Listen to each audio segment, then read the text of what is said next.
kirbu peale või? Äkki nahven? Rahu. Seisab paigal. Seisab jah? Kas ma võin proovida või? Äkki on tal moka otsast kinni. No ma näen, aug jah. Auga. Energi. Anna. Ma näen teda. Hästi vaikselt.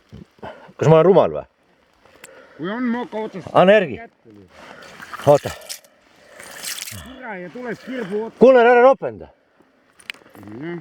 Tasa, mitmeni jõhv sul on? 14. Oi, ilus auk ka. No on, ma teid tundsin. Anna energi. Annan. Et kui ta tõmbab, anna järgi, vägistada ei tohi. Ei, ma ei vägista. Ainult käega pead välja võtma. Ma saan aru. Kirbust tõmbad jõhvist, siis on ta puru. Tal on...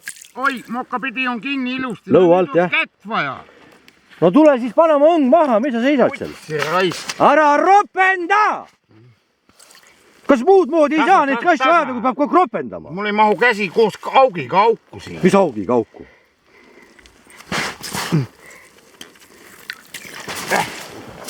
Tuli ja ilusti moka otsas. Kirp jäi alles. Ja mis kirbuga sa said selle? Sinu poe kirbuga. Ütlesid, Iksa, too mulle kirpu. Banaani, rohelist, palun, ma tõin sulle. Panid veel selle kunstsääsevasse ka otsa. Kujutad ette, kurat unnad seisavad ja ikka tuleb ta kirbu otsa. Aga Vot see on bomba alles, See on otses mõttes tõlkega Võru õlletehas bomba, täielik pomm. Kurat. Võtab kirbuga, mitmeni jõhv sul on? 14. Vaata mul kuskil on siin Tamilid. Minu relvapoest, ma ei saa aru. On hea meel või?